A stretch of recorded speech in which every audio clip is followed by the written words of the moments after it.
Hello friends, welcome back to my channel. जय श्री कृष्णा।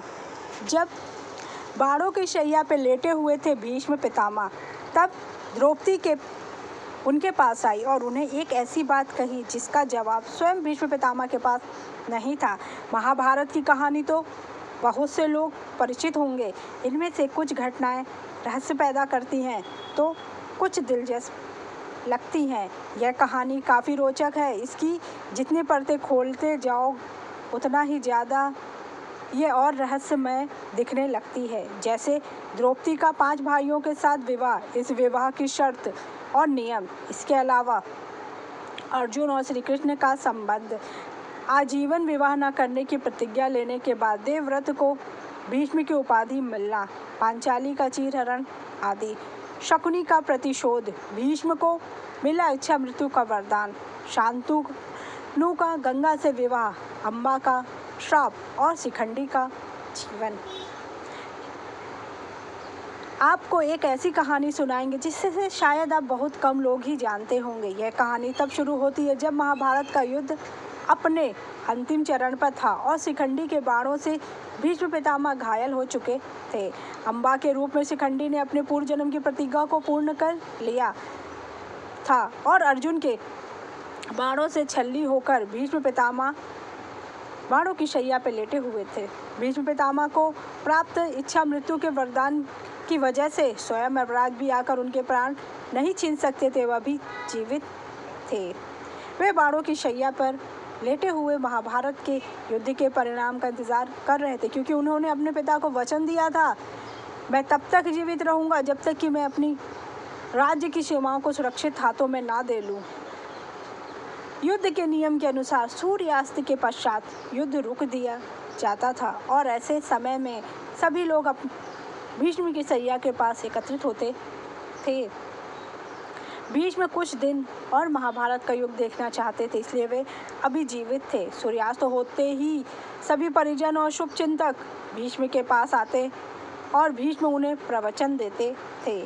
ऐसे ही एक शाम भीष्म प्रवचन दे रहे थे और सभी बड़े ध्यान से सुन रहे थे, लेकिन सन्नाटे और गंभीर माहौल के बीच द्रौपदी अचानक से हंसने लगी।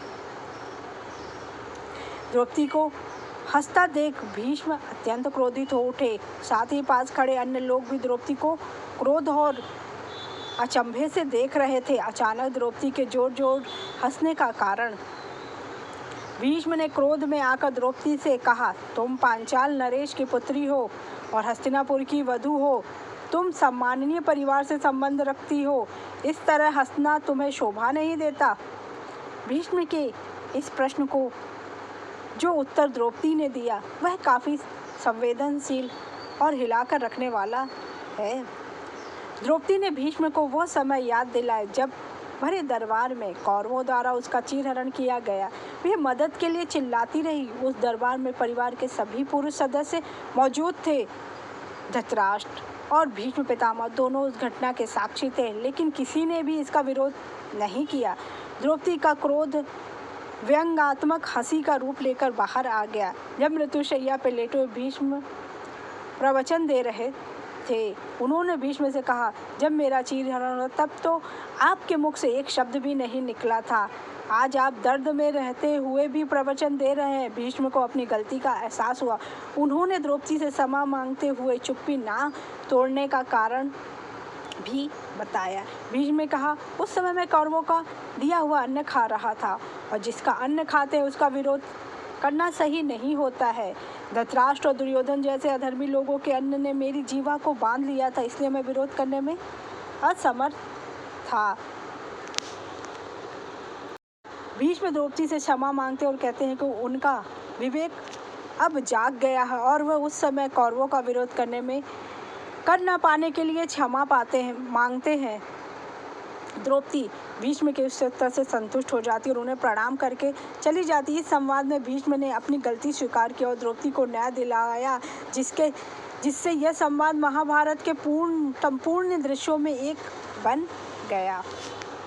भीष्म ने द्रौपदी से अपनी गलती के लिए जब क्षमा मांगी तब भीष्म ने कहा, द्रौपदी को उपदेश दिया कि धर्म का मार्ग सूक्ष्म होता है और इससे हर कोई नहीं समझ पाता है।